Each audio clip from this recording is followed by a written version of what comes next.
Le président Trump dit, il a demandé à ses conseillers, c'est le Wall Street Journal qui le rapporte, des options pour une attaque rapide et décisive en Iran, sans risque de guerre longue. Et regardez l'image qui illustre la volonté militaire renforcée des États-Unis d'Amérique.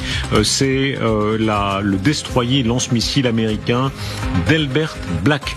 Et j'aimerais que vous commentiez cette première image. Elle est très intéressante parce que ce sont des opérations qui sont menées d'entente avec les Israéliens. C'est-à-dire que là, vraiment, Israël, les États-Unis sont déjà main dans la main et ça donne le ton sans doute des opérations en cours. Michel Polaco, vous êtes grand spécialiste notamment de tout ce qui vole, mais pas seulement. Qu'est-ce qui se passe là ? Là, on va parler des marins. Alors, vous savez qu'il y a des grandes traditions dans la marine.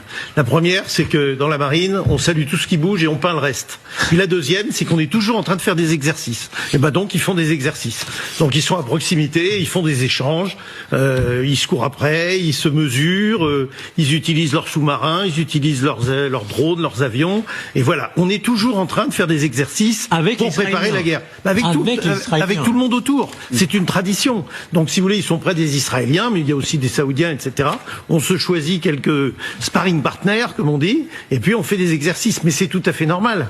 Et puis c'est aussi une manière de rappeler aux gens qu'il faut travailler ensemble, parce qu'ils travaillent ensemble, ces gens. Ensemble, et j'insiste encore une fois, Israéliens et Américains, c'est pas un hasard. Non, c'est pas un hasard. Et en même temps, on a besoin de travailler ensemble. Comme nous, on travaille au sein de l'OTAN entre les marines, les aviations et les forces terrestres. Ça s'appelle l'interopérabilité. C'est-à-dire que si demain ça claque, eh bien, il faut que ils soient capables de travailler ensemble, ils ont les mêmes procédures, ils ont les fréquences, etc., tout concorde pour pouvoir se mettre éventuellement, par exemple, sous les ordres d'un amiral américain, et puis être capable d'agir en synergie les uns avec les autres. La deuxième chose qui est intéressante, ça c'est que c'est une unité de la marine qui est très récente. Donc c'est un destroyer, il est bourré d'artillerie anti-aérienne, il a des missiles Tomahawk, il a des capacités anti-sous-marines.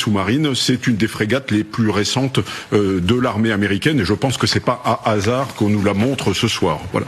Sophia Amara, toujours cette image et toujours cette collaboration, jusqu'où va-t-elle ? Là, Israël a quand même expliqué dès le début qu'elle ne voulait pas intervenir. Cela dit, en même temps, reconnaissant qu'elle avait des cellules du Mossad à l'intérieur du territoire iranien, donc d'être en plein exercice en attente de la décision du président Trump de pousser ou non le bouton, c'est un peu normal. Est-ce qu'il collabore au point, on entend parfois dire qu'en réalité Netanyahou est presque le conseiller militaire de Trump, que Trump l'appelle dès qu'il y a une grande décision. Est-ce qu'on en est là dans la proximité ? En tout cas pour l'Iran, oui, parce que Israël, c'est